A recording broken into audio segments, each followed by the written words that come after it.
This is a Hot Pie Original. I don't know. I see SpongeBob just like hanging out on 4th Street, going to rain, and enjoying, that type of music. And I forget, does he have pants? Yeah. Taking off his pants for that music. Because he has pants on the show, right? This is getting too far off on SpongeBob. I don't think we've gone in far enough.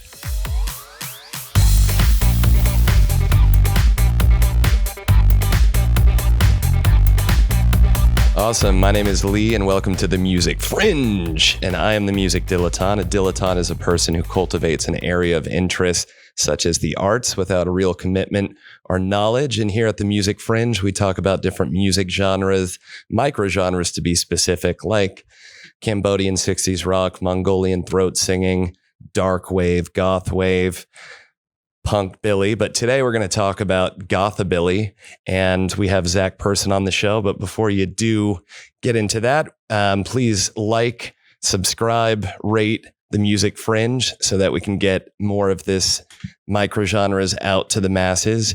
And thanks for tuning in. All of that being fictional, we do have Zach Person on the show today, and I just wanted to welcome you onto the Music Fringe. Thanks for joining us, man. Hey, thanks for joining or having me on. Yeah, so I, have been listening to your music for a couple of years now, but you really kind of showed up on the scene by being a contestant on American Idol. When did you start diving into music and picking up instruments and, starting down the road on which you're currently on?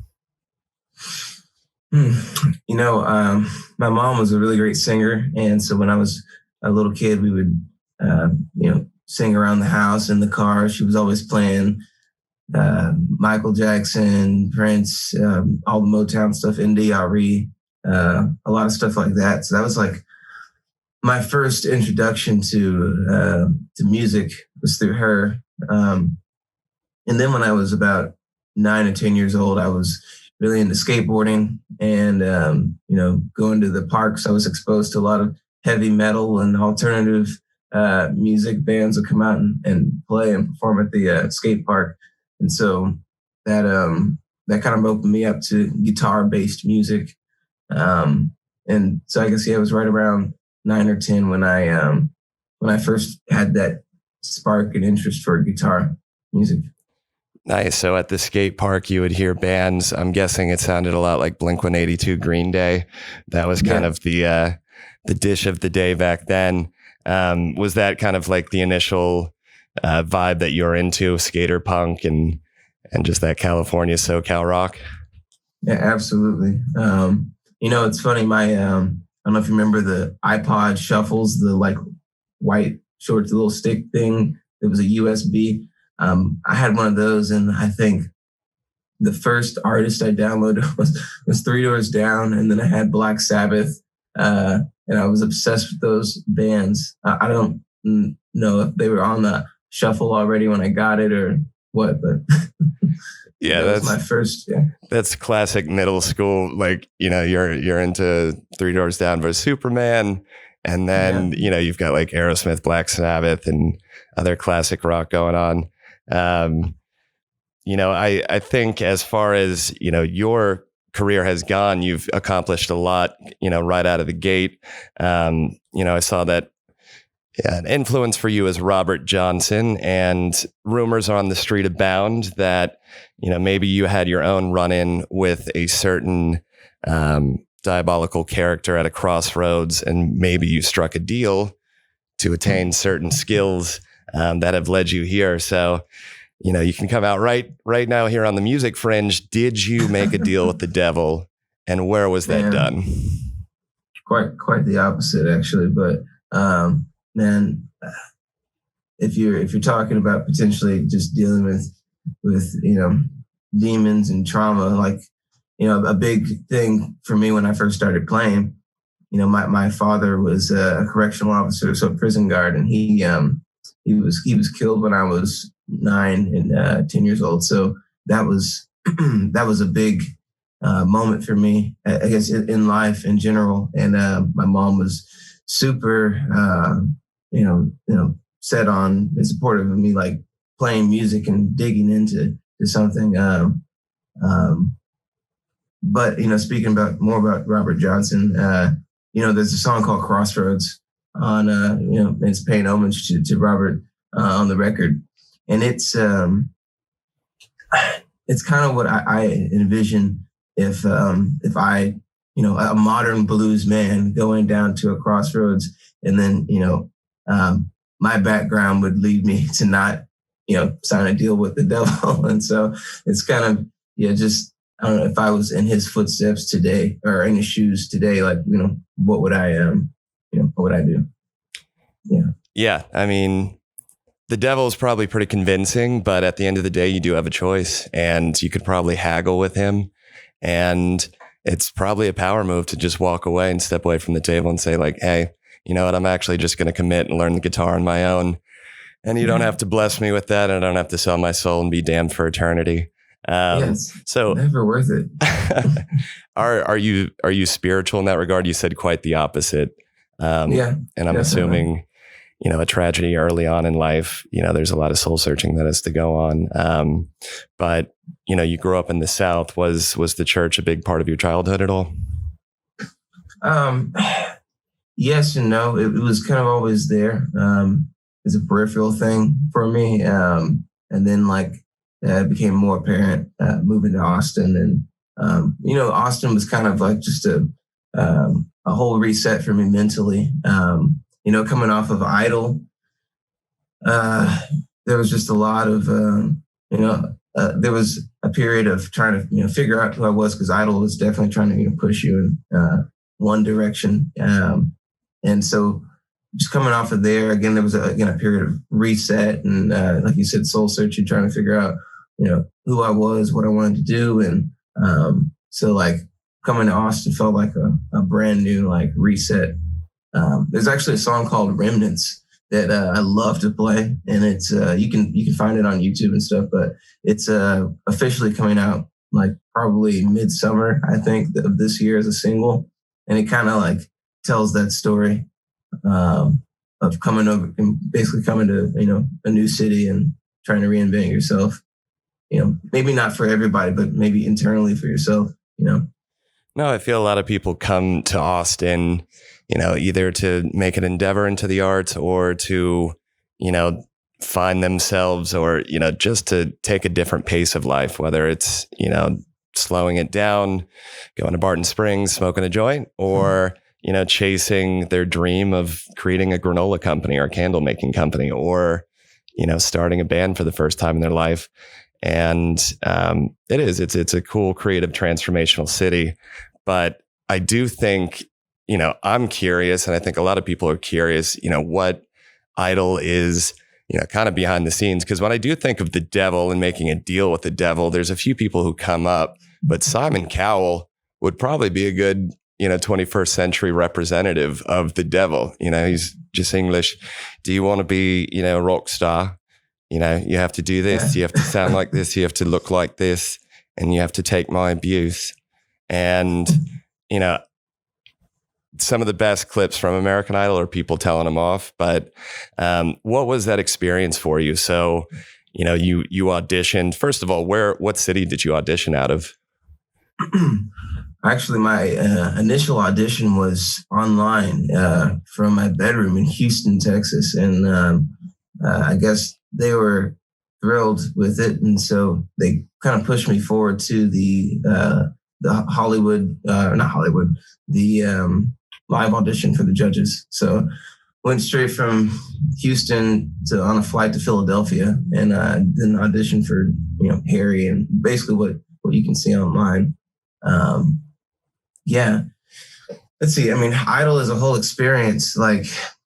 There's a lot of good, and there's a lot of I don't want to say bad, but it's the pros of it for me. I was always a guitar player first, and singing was second. It just came out of necessity, because the first band I was ever in middle school, I was playing guitar, and then they're like, you have a voice, you should be singing. And they pushed me to start singing most of the songs, and then eventually the majority of the songs. And then when that band split in high school, I was, like bummed. I'm like, I still want to do this. And so I became an acoustic singer-songwriter, style artist, and was booking my own shows in Houston. So like every day after high school, I was going out and playing bars until 1, 2 a.m.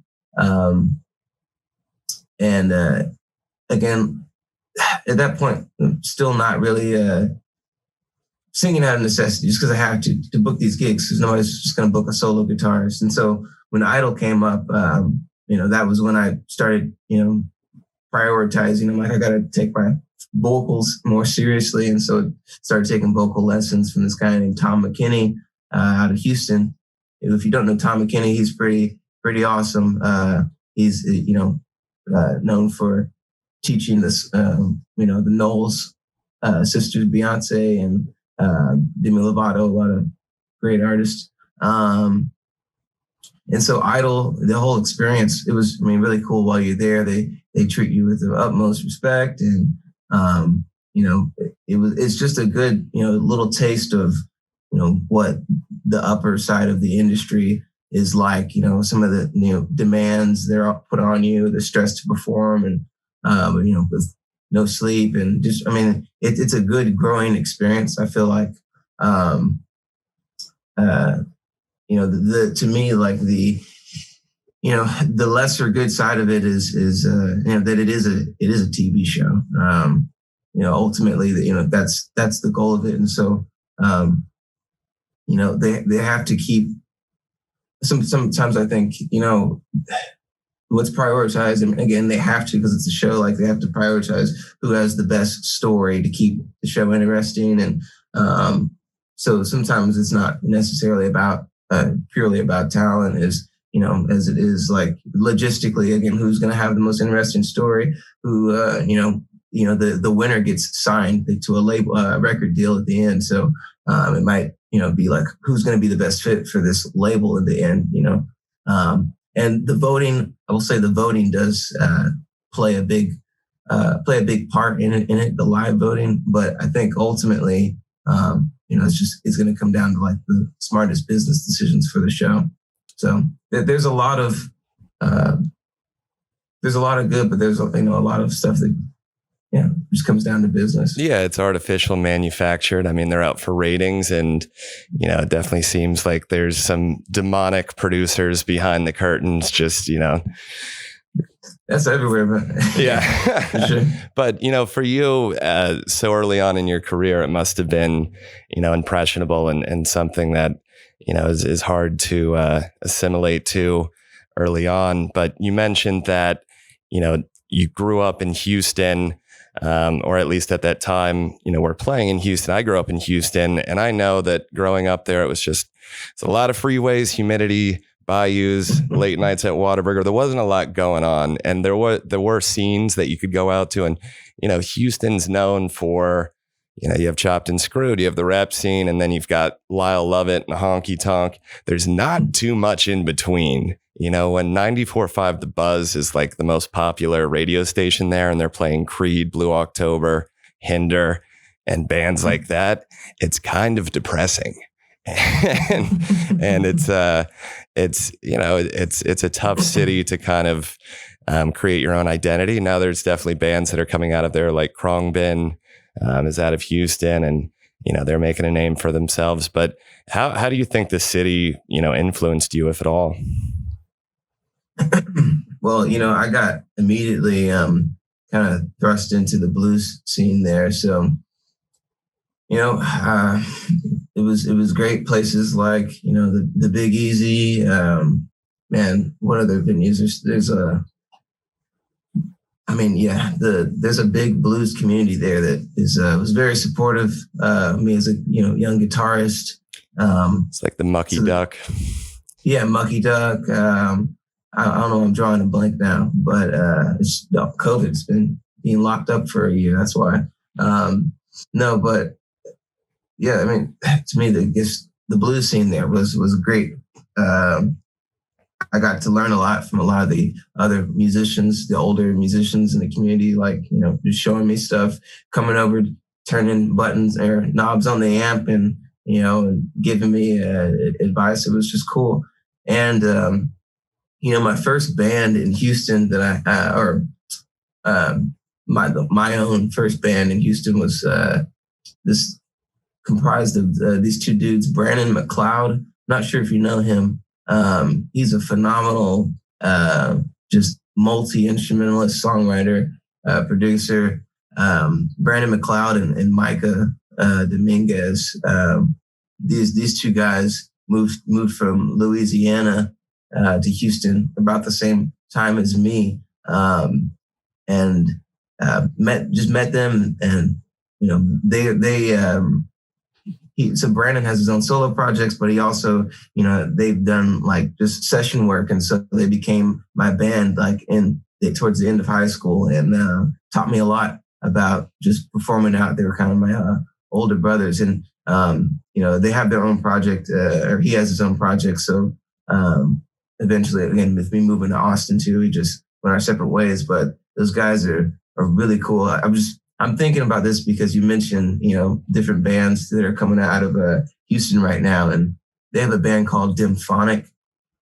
Great, I think very 94.5 The Buzz style music, but it's really cool, really Tool and Deftones inspired. Oh my God, I'm such a big Deftones fan, and I only make fun of 94.5 because they never change the music. I actually do enjoy, a little Hinder or a little Lit, all that music that used to come out back then. But yeah, man. Today on the Music Fringe, we were going to talk a little bit about Gothabilly, and I wasn't sure if you've even heard of this music genre. Have you heard of Psychobilly, Gothabilly? Dude, teach me something, man. You don't know any of the Billies? Well, Billy Strings. Billy Strings. Yeah. It's a permutation off of rockabilly that incorporates gothic elements. So you could say it's an offshoot of psychobilly, which infuses punk rock and speeds up rockabilly. But it was pioneered by a band called The Cramps in the 70s, and it was really popularized in the 90s by a record company called Scully Records that started releasing compilations. But basically, it's a style that incorporates new wave vocals.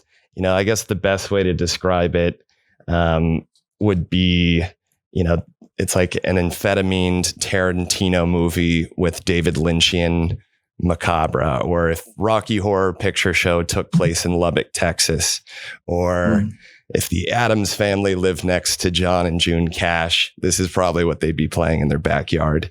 So it's an interesting style, but did you ever go through a goth phase? You ever? No, I think the closest thing for me was again that early on Black Sabbath period,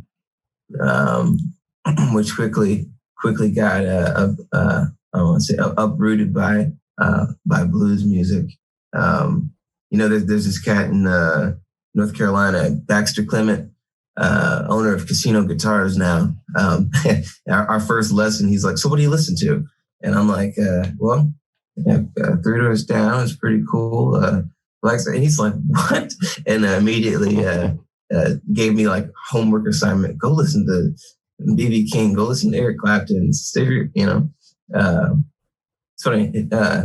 His favorite band is Oasis, but that's another story. But that's wild. I love people like that are just like, go study the blues. But by the way, I'm in my room listening to Wonderwall or What's the Story, Morning Glory on repeat. As far as Gothabilly goes, though, people would describe it as if Elvis was raised from the grave and refashioned as a goth. He would be draped in black velvet and gold lame. And, this music genre is, tied to fashion. Like a lot of other of these microgenres, there's almost more of a scene, as far as fashion and in film, than the music itself. But, people who play Gothabilly are into satin, corsets, top hats, wearing silks, antique jewelry. And, the genre itself incorporates 1950s doo-wop, slow tempo, gothic piano and guitar, new wave sensibilities. But it definitely took off with a band called The Cramps in the 70s. But if you have to point to like the first song that incorporated all of those elements, you have to go back to Screaming Jay Hawkins. Are you familiar with him? Absolutely. Yeah. So, he released his famous song, Put a Spell on You. And what do you know about Screaming Jay? Are you a big fan? Not, I'm sad to say it's the one hit for me that I'm super familiar with. There's a line in that song. I'm trying to recall it right now that stands out to me, and every time it gives me chills. You know what? I'm not going to waste our time by trying to recall this one line, but well, he didn't remember it either. So when he recorded the song, he was apparently blackout, and he had gone into the recording studio and just laid it down, and he had to relearn the song with the recordings later on because the producers, everybody else was like, this is absolutely a hit. You need to play it again. And he's like, well, I need to hear it again. Wow. So just to get into, I could hear that. Yeah. Well, Screaming Jay, honestly, he reads like he's a Paul Bunyan character. He was adopted at the age of 18 months by the Blackfoot Indian tribe. And he studied classical piano and learned guitar into his 20s. But he would then go and join the U.S. Army when he was just 13 years old. He saw combat in World War II as a 13-year-old and 14-year-old. Apparently, everybody just ignored, how young he was. He ended up joining the Air Force, became a championship boxer, was the middleweight boxing champion of Alaska. And when he left the Army, he wanted, to start making music his life. So yeah, I think he had $300 to his name, and he went into the recording studio and put down, I Put a Spell on You. And that changed its life. I mean, that song alone bought him a house in Hawaii. It afforded him, a huge empire, just off that guy altogether. But when you talk about Gothabilly and it incorporates that, super gothic, spooky horror, vibe, he pioneered that. And one of his early managers told him, one way we could, turn this into an act is that you go, full horror, and we put a coffin on stage, we dress you up, we put on voodoo makeup, and we just make this the creepiest thing that anybody could imagine. And, his response to saying, you need to perform by getting in a coffin is no black dude gets in a coffin alive. They don't expect to get out. And, this is back in the 50s. But he did, create a career after that. And he actually went on to, I remember reading this, but he would have sex up to 24 times a day. He was a sex addict. So he spent, 80% of his day. I can't imagine having any time for music if that's the case.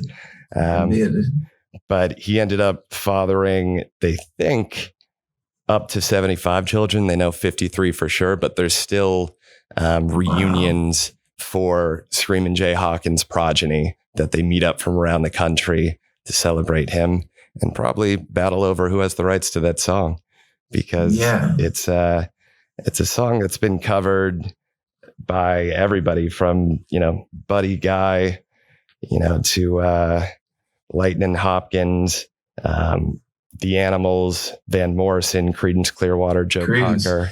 Yeah. Marilyn Manson. I remember that. Speaking of, Creedence. Yeah. So on Idol, we had solo rounds, and the way they did it, there was a song selection period where, almost like the bell was rung, and then, the gates open and everybody's running up the stairs trying to get to those sign-up sheets to find their song. And, I had chosen, to do that song, Put a Spell on You, the Creedence version. There's a list of songs you can pick through. And I remember there was the way they did, like they had these holding rooms where everybody's waiting, but everybody's trying to rehearse at the same time. So you can just imagine, 200 singers all in one room, and musicians trying to sing on top of each other, and all the egos and everything. So I stowed away in this little bathroom and rehearsed my song. And then once I came out, everybody had been released, and I realized that I missed that cattle call. And the only song that was left was the Cure love song. And so I ended up learning who the Cure was during that period. Nice. And performing love song on Idol. Yeah. That's hilarious. So you were forced into the Cure. You were forced into Robert Smith. That's an awesome story. Did you ever find out who took I Put a Spell on You? Yeah, I can't remember at this time, but his name was Michael Huang or Michael Chung. Right. Well, funny enough, so I was trying to, with that song, get a guitar solo in, and they're very strict on their time limits and song arrangements. And so like, okay, if you want to do a solo, you've got about 6 seconds here in the very beginning where you can go all out. And then, then you go into the verse and you start singing. And so, I come out, 1, 2, 3, bum, bum, ba-dum, bum, and I'm like doing a little solo for about 6 seconds, and I'm just crushing it, right? Thinking the judges will see that. Well, I look up, and like the whole time, Keith Urban, Harry Connick Jr., and Jennifer Lopez, and they're just sitting there having a conversation about whatever. And they don't look up until I start singing. I'm like, daggone it. Now they're just going to think that was one of the session guys with Ricky Minor in the back or something. Anyway, I was annoyed. Did you wake him up? You didn't call him out like, yo, J-Lo? You know what? I didn't have the maturity or whatever, or stage presence to do that at that time. It probably wouldn't have gone well. No. She would have probably turned on you quick. But that, honestly, there's a lot worse songs than that Cure song. And great song. It's a song that plays, at the end of the night at every bar in America. So even if people don't know it's the Cure, that melody's locked in their head. And I'm sure people just had the TV on at some point and, tuned in, and it was like, who's this guy? Zach Person? I'll vote for him. And, so maybe that was a blessing in disguise. But I Put a Spell on You would have been really cool too. Have you ever thought about, just covering it on an album, or doing it live? After this, I probably will try it out. At least I'm definitely going to dive into Screaming Jay's stuff. Like, that's an incredible story that you mentioned. Yeah, it's how much he did from 13 to 20. Yeah, it's almost hard to believe. He died of an aneurysm in the 70s in France, but obviously every Halloween, you hear every rendition of that. There's 30 different versions that come out, and I'm sure he's still getting some nice royalty checks off of it. Absolutely. His family is. But, when you talk about Gothabilly, you can point to I Put a Spell on You as kind of like the motif where it started. But the Cramps, are a band in the 70s that came up with that, moniker for themselves and for their albums that they were releasing. And in the 70s, you had bands like the Ramones and Television and that whole CBGB scene that was happening. The Cramps were kind of the antithesis. They were the punks of the punks. They were looking on from the corner with their vampire, jackets on and heavy makeup, just giving them a menacing eye, because they were taking, surf punk and slowing it down to a haunting crawl. And, both are all members of the Cramps like to dress up. It was all about the pageantry. The music was there. I think people would know the song Surfin' Bird. Bird is the word, made fun of in Family Guy. It's still, percolating through pop culture. But the Cramps themselves were, a really interesting band in that they took that motif into their own personal lives. The lead singer Lux and the guitarist Poison Ivy were married. They never liked to be caught outside of their costumes. They continued to release, this style of music for as long as they were around. And they really put that aesthetic at the forefront at a time where, bands weren't really doing that. They had showmanship, but, the Cramps wanted to live the lifestyle. They wanted to be authentic and through. Other rockabilly bands, for, any listeners trying to get in there, it's really fun to name rockabilly bands. It seems like maybe some of these bands just got into it to create interesting names, but you have bands like Ghoultown, Creepshow, Tiger Army, Surf Sluts, Elvis Hitler, Phantom Cowboys, Fields of Nephilim. So just, a litany of bands, for endless Gothabilly, tracks to dive into. But they said the Cramps' most famous concert happened at a California mental hospital where they played to about 100 to 200 patients. And, they wore their costumes. And I'm sure that was an experience for anybody who's dealing with mental health issues to see these guys come in and lay it down.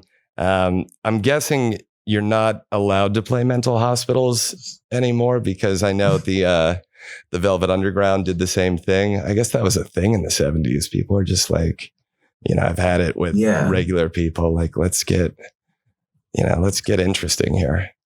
Yeah.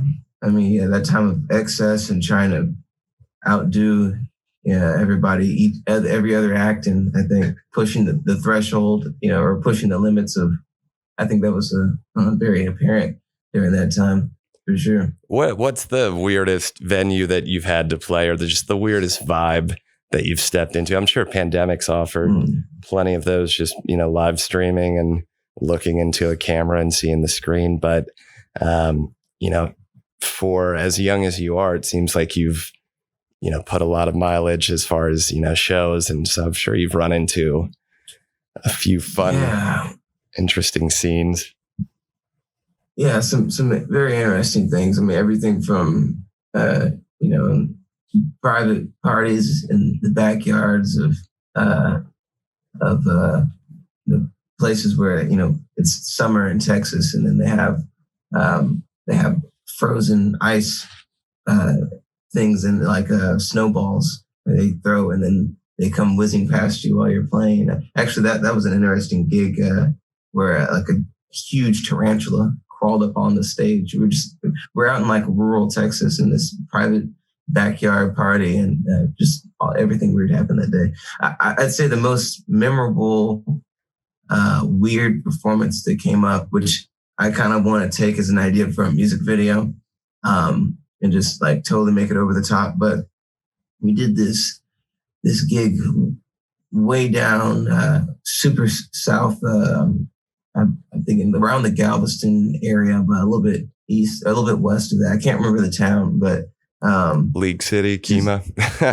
It was somewhere in that general vicinity, but a little bit more rural. And I don't even remember how this was booked, but we went out there and to this place in the middle of nowhere, and we get there, show up, start lugging in our stuff, and everybody's looking at me funny, and then looking at the rest of my band at the time, and like they're just like, somebody like shouts out like, "What kind of music y'all gonna play?" And I'm like, just you'll like it, don't worry about it. But that was a weird gig. It felt weird the whole time, loading in and stuff. But once we started playing, like these people that you wouldn't expect to like your music, they were up dancing. It turned out to be the nicest crowd you could ever expect. I've actually had a lot of gigs like that in the past. Now that I think about it, ones where it's just you out in the middle of nowhere and you're looking around and you're like, okay, this looks like the scene for a horror thing, and then it turned out to be the nicest people you could have ever imagined. It's like a Get Out scene. They're just some backwards rural folk looking on. Yeah. That's bold to just say, what kind of music you gonna play? If it ain't Hank Williams, then you best step off. Yeah, but then they love it, Right. So you're out there converting. I mean, you don't come off as somebody that would, you seem, like not innocent, but like good vibes. So you've had a lot of hostile crowds in the past, at least the beginning. No, not hostile. Just perceived from probably what the media pushes out. But yeah, no, I'm trying to think of the most rowdy or outlandish, like sort of environment we've walked into. I don't know. Yeah, I mean, there's so much stuff that has happened that I've had to just kind of try to forget about as far as performances. Not for any like batteries and just yeah. It's called There's self-care. So much stuff that's happened. Yeah, just it's self-care, just blocking out traumas and certain memories, and yeah, just taking care of yourself by lobotomizing certain moments in your life. But I know you have an upcoming European tour, and historically, bands that have gone, from America and toward Europe don't come back the same. They either, had a light switch turn on as far as, I want to play this style of music, or they set Europe on fire and come back, riding a wave of popularity and record sales or streams, what would be today. But this is your first time in Europe, correct? First tour. I've been to Ireland once before on like some music exchange trip way back when, but yeah, first time in proper Europe. Are there any countries or scenes that you're particularly excited about? Dude, I'm excited for all of it. My manager, Christopher, his I think favorite city over there is Manchester. He's stoked for that. I'm just excited to see everything. Blue collar. I'm sure I'll get my favorite spots after this run. Yeah, you may never come back.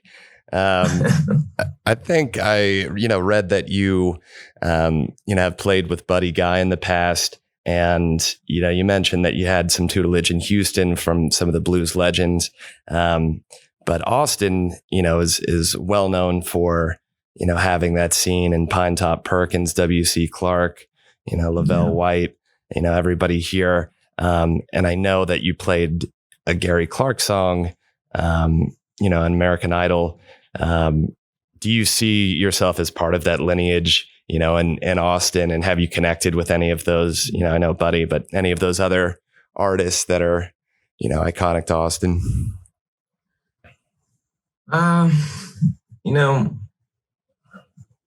There's, I don't see myself too much as like a blues purist. Like, I feel like, it's funny. I've thought about this a lot. I mean, I think about, I would consider myself a blues man or a bluesman, like they say, but, just cause that's my, background. That's what the foundation of, most of everything I've learned for guitar and music is based around that.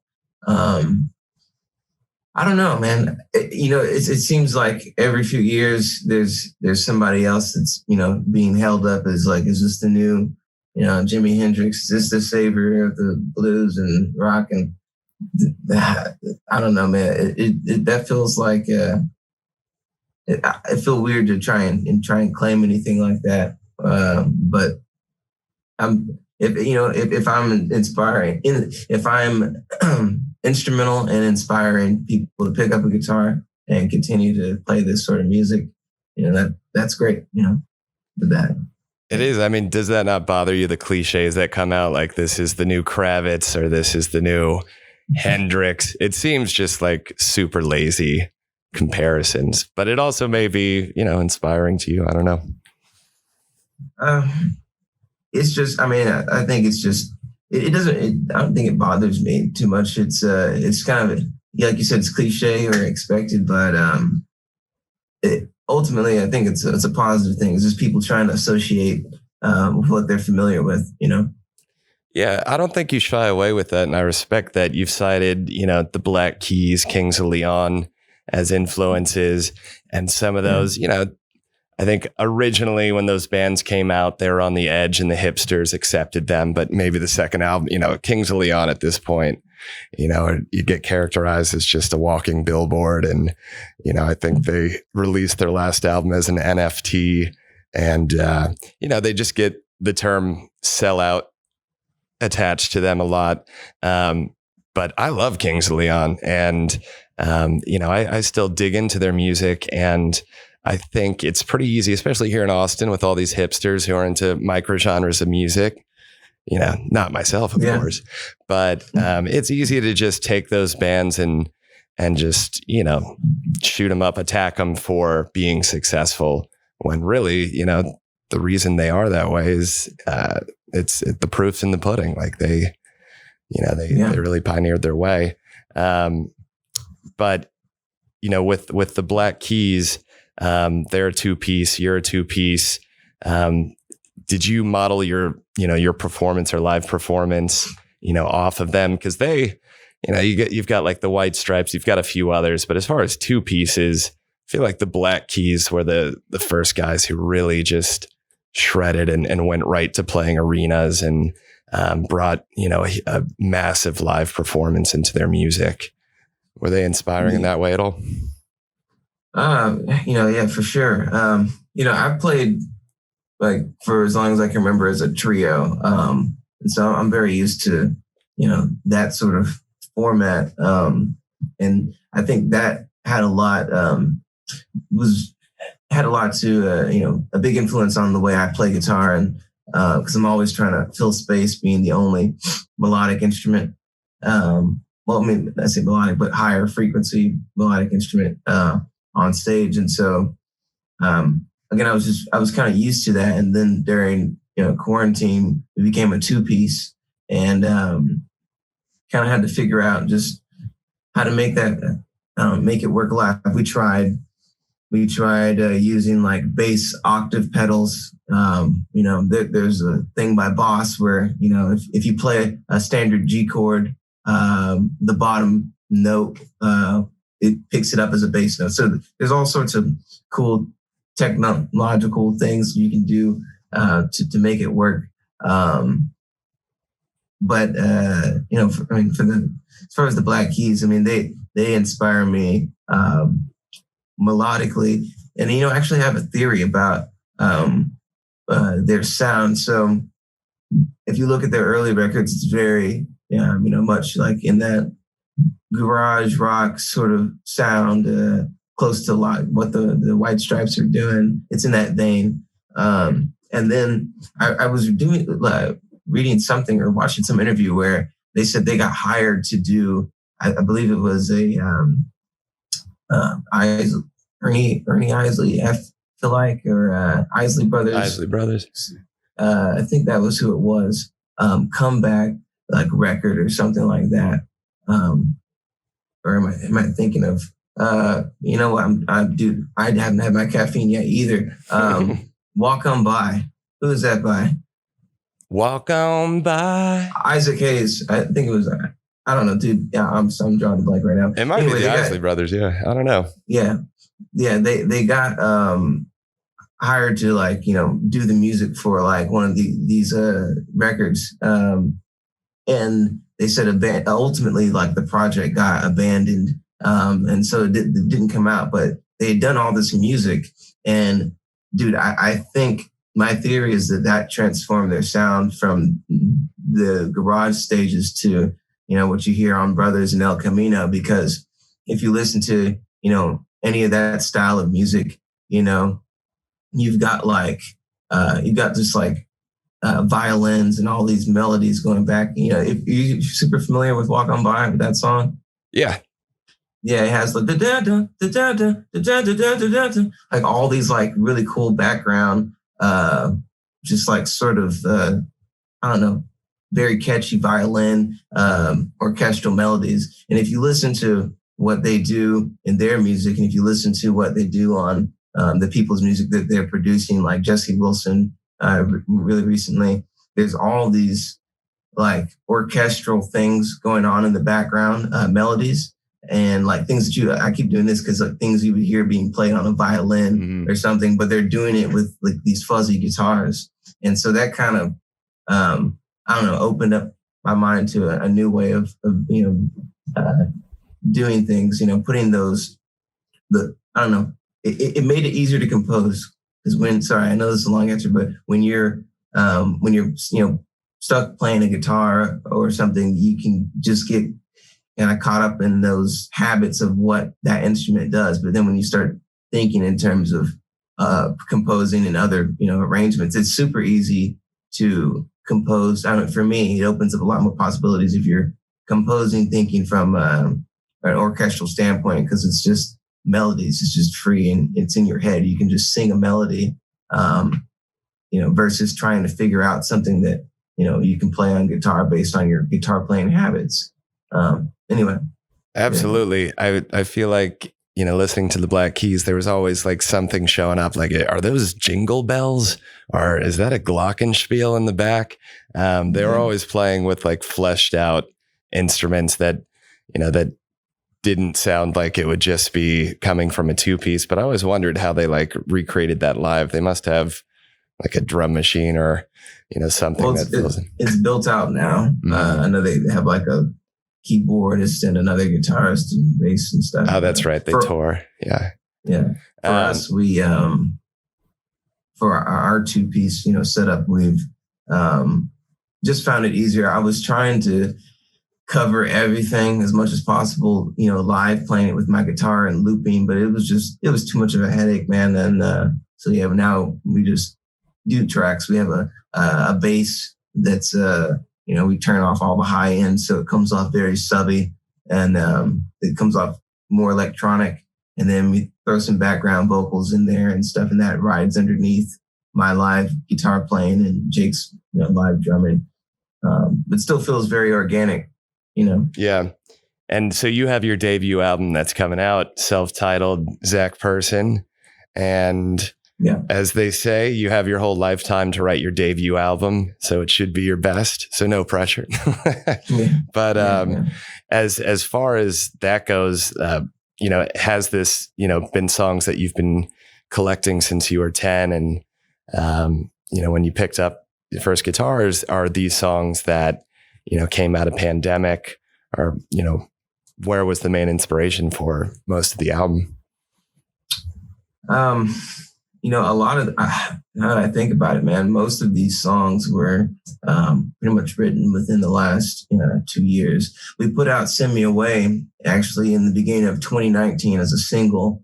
And that was, really cool for me because I was working with Will Acanto, our producing partner, and he has a background playing electronic music, bands like T for Two and Information Society, these huge 80s electronic bands. And so it's something I always wanted to incorporate more into the music I was making, just to elevate it from, the garage and raw bluesy roots thing. And you can hear that all over Send Me Away, Can't Stop Running. I mean, pretty much all the songs have like a very modern electronic edge to them, and I would say about half of the record was probably written during quarantine. The EP, was previous year, pretty much. Nice. Forced creativity. Yeah. Thank you, quarantine. Yes. You also managed to start your own record label, and it's Black Denim, I believe it's called. And Black Denim Records. Was that also created out of quarantine boredom, or was that always something you wanted to do? The idea to host my own like label for my songs and stuff was always there.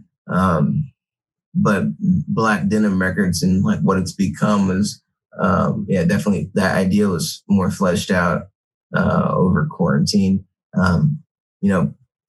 Right now it's or the whole time since I'd ever met Christopher and Will, they're like, if you want to build this, long term and maintain control of your own, your masters and intellectual property and own everything, build everything yourself. He's like, we're the guys, to do that with. We can, we see what you bring to the table, which is, music and other things. And, we know what we can do on ourselves. So, if we partner together, we can really do this. And so, Black Denim Records is just, it's the product of, the three of us, realizing that we could do this, on our own, not completely on our own. We built out a really good team, to work with us as well. But, Christopher being the CEO and Will being, president of Recorded Music, they've, tried his best to keep me as free as possible to work on, focus, on the music and be the artist, but also, help lead, all the, most of the creative endeavors and attract other artists and to the label in the future. So that's definitely a special thing to have early on in your career. Two guys that have your back and the freedom, to basically do whatever you want. And even with that, first of all, never second guess, what three guys can do with a lot of boredom during quarantine and a good idea. But with Black Denim, say Zach Person goes right to the top, you sell, I don't even know what a number one record sells these days, just a fraction of what it used to. It's like 50,000 in a week. We'll get you a number one. And then it gets super confusing with all the how many streams add up to. Yeah. Spotify plus YouTube, throw it into the algorithm divided by, fake accounts, payola. They're all just guessing, man. And you know what? It came out that payola is so rife in Spotify, and like half of these EDM artists use these, they call them like juice media companies, juice consultants, not juice consulting, but, basically these guys just promise you like, we'll boost your streams by 100,000, which will get you onto the top, 100 list on Spotify, which will then add you to all these other, playlists. And then it just snowballs from there. And it's incredibly unfair. And, some of the artists have called it out, but it's kind of been hushed up. But payola is still alive and well in Spotify, but we don't have to get too ear popping deep into the diabolical conspiracy that is, and the sausage that is made in the music industry. But if Black Denim, does see Zach Person become a number one selling artist, and you have, now fame within the United States and the world over, and maybe a nice war chest of money to go after, who are some artists that you would like to see on Black Denim that would kind of define the label if you had your pick and unlimited resources? Man, obviously, like you're saying, we have to get to that point first. I don't know. We're looking for people that are, first of all, good people to work with. That's like almost more important than talent, sometimes. Talent has to be there, obviously, but, we consider ourselves, a family. So, we, have each other's backs 100%. And, whoever that artist that comes in, we have to, especially in the early stages of the label and building it out, it's got to be somebody that, we can bring in and pretty much almost feel like family, because we're going to be spending a lot of time together, building, these projects and stuff. It has to feel like that, Yeah. So nobody. I don't know. I can't give any specific names like right now. It's just going to be like, once we get to that point, we look around, it's like, I don't know, it's going to be somebody that speaks to every single person on the team. Again, we are all a big family. So if it doesn't vibe with one person, then, it's not going to work out. So nobody who's demanding riders before shows of hot oil massages, 1,000 brown M&Ms, cold cuts that fit your palm. It's not going to work.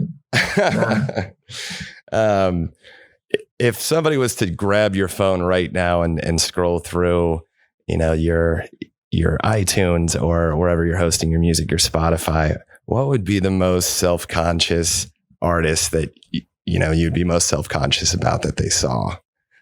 Oh man, let's see. Honestly, probably myself. They'd be like, "You're listening to yourself way too much," but that's for different reasons. But I mean, I would say that because I would have to explain why why that's the most listened thing. But I don't know. Outside of that, I'm comfortable with whatever. There's a funny maybe SpongeBob. I know that's weird, but like the theme song.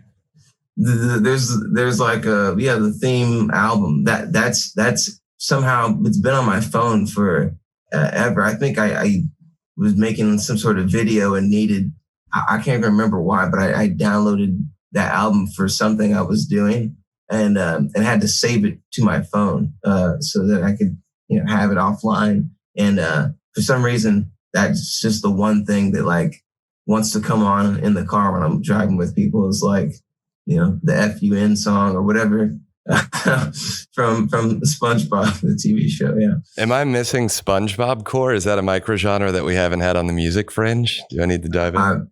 I didn't want to force it on you, but I think you should definitely consider. I feel like Patrick from SpongeBob would totally he'd be a metalhead. He'd be like an 80s metal guy. He'd be wearing Iron Maiden shirts and going to Crew concerts. Which is awesome.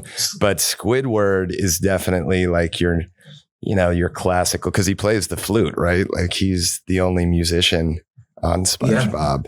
Yeah. Or he'd be the jazz head, Definitely would be the jazz head. And he would is SpongeBob though? I was thinking about that. I'm thinking he definitely loves bubble pop. So he's into the Katy Perry, Taylor Swift, top 40 songs. But I could also see him just being into Scissor Sisters and, other fun dance. I don't know. I see SpongeBob just hanging out on 4th Street, going to Rain, and enjoying, that type of music. And yeah, I forget, does he have pants? Yeah. Taking off his pants for that music. Because he has pants on the show, right? Shorts. Yes. Shorts, very short shorts. Yeah. Yeah. He's got in long socks. Yes. Yeah. I can actually draw him really good. This is getting too far off on SpongeBob. I don't think we've gotten far enough. Yes. Doodle Bob. Man.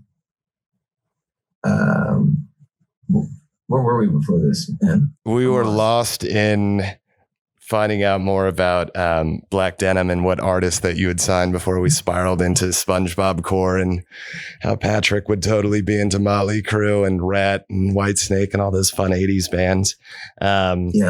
But real quick, artists, just in general, you got me thinking about other peeps in town. My favorite guitarist and musician, just overall inspiration, is I'm sure you're familiar, Dave Scher.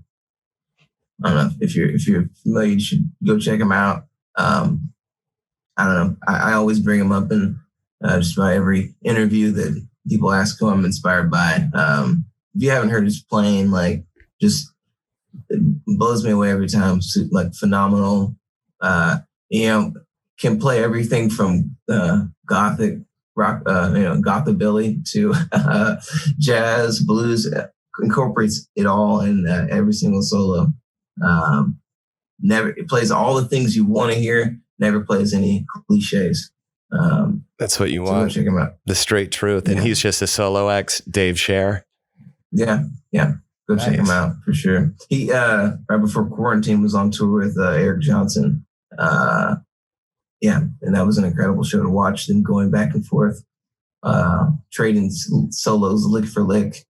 Speaking of going back and forth, I could totally see you, in a guitar battle with many guitar pickers, but who would, if you could raise the dead through a guitar solo and bring them on stage and then battle with that apparition, with that specter, doesn't have to be dead, it could be alive too, but what guitar prodigies or aficionados would you most like to battle with on stage?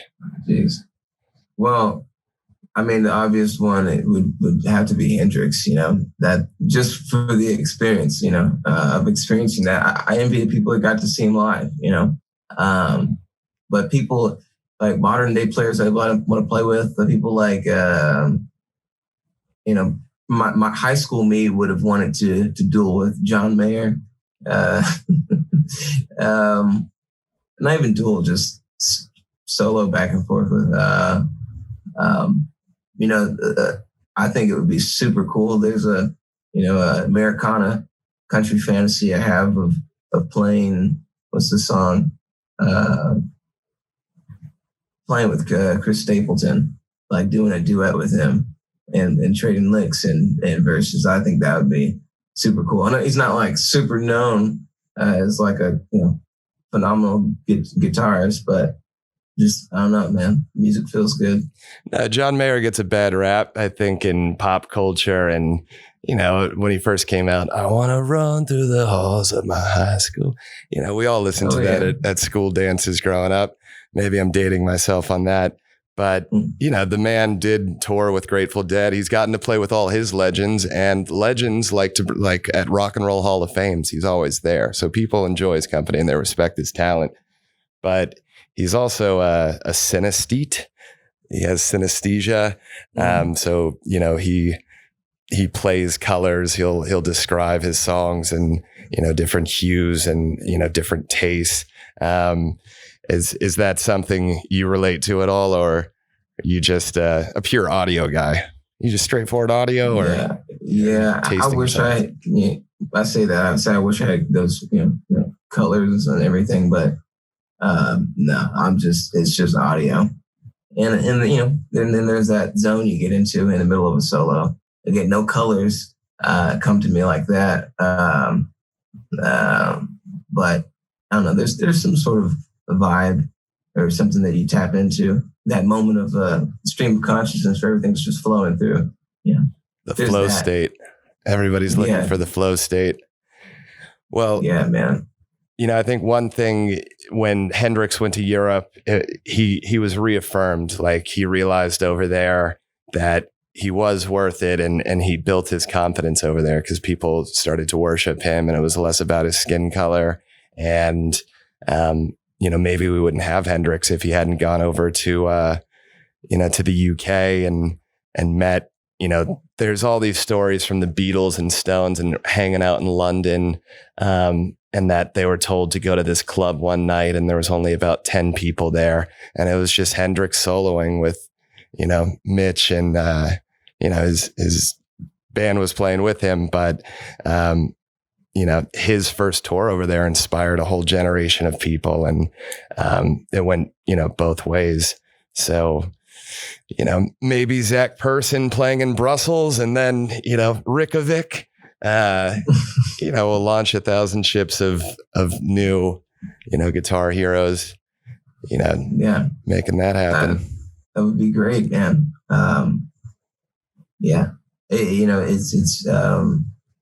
It's cool.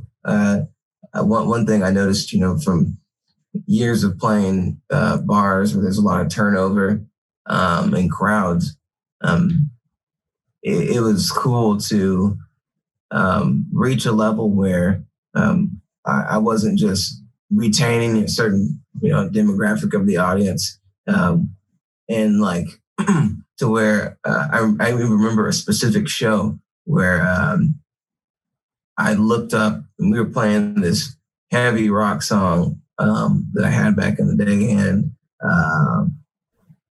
I looked out and there was everybody, like every race, or every ethnicity, every age, gender, everything. And they were just all there, locked in, on what we were playing. And that's when I was like, okay, we've figured out, how to transcend whatever genre stereotypes are associated with, guitar music, and everybody's enjoying the music. That was a really cool moment for me. I used to battle with all that. I remember the early days of when I first moved to Austin, didn't know anybody, still got to give my shout outs to Friends Bar. That was the first venue that ever let me pick up a mic and guitar here in town. And the early days of playing there, and the UT girls coming to the show, and we're playing Hendrix covers and whatnot, and they're not into it because of whatever reason. They're not familiar, or whatever. Maybe there's stereotypes or with the genre, and so they're begging Camila Cabello. Yeah. And after a while, I, tried to get smarter than them. And I remember just doing all these experiments with the crowd and being like, okay, I'm going to play y'all a couple Bruno Mars songs. And then, you get your, yeah. And then you just play Jimi Hendrix tunes, and they love it. And it's like, I don't know, it's a little weird satisfaction and pleasure or something that I derive from deceiving those people. But yeah. Absolutely. Y'all like One Direction? Well, here's a little Sabbath. Yay! Yeah, exactly. But no, like it's cool to now see that, again, despite whatever things they might say about rock being dead and all that whole conversation and stuff, that whatever formula I have now is reaching all kinds of people. And so hopefully, Europe, it touches people and keeps going. Yeah, I think, you definitely, I think music is magic. I think it's the closest thing, when you look at this gray world with all mass shootings and, terrible things happening every day, we overlook that music brings us together, as cliche as that sounds. But scientifically, they've proven that if you play music in a house, that it brings people together. People are more likely to have sex. It raises the mood. Like, the science proves it, but music truly is the closest form of magic that we have in this world. And I think when you lock into it and, you become confident with it, you can really develop that craft. And it seems like you've put in, a lot of work into perfecting your craft, and people are becoming turned on to it. And, you're definitely reaping, all of, those crappy concerts out playing for, rural folk, that turn great. But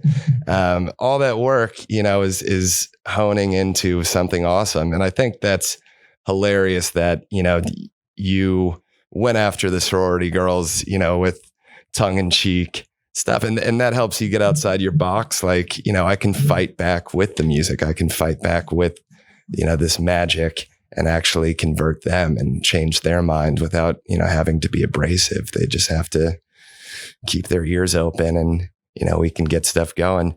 But, speaking of the magic, you've got, some concerts coming up here in town, I believe, and then you're going to go on tour in Europe. Are there any dates that you want to talk about in the next few months? Yeah, I should have been more prepared. There's a lot of dates. They're on zachperson.com/tour.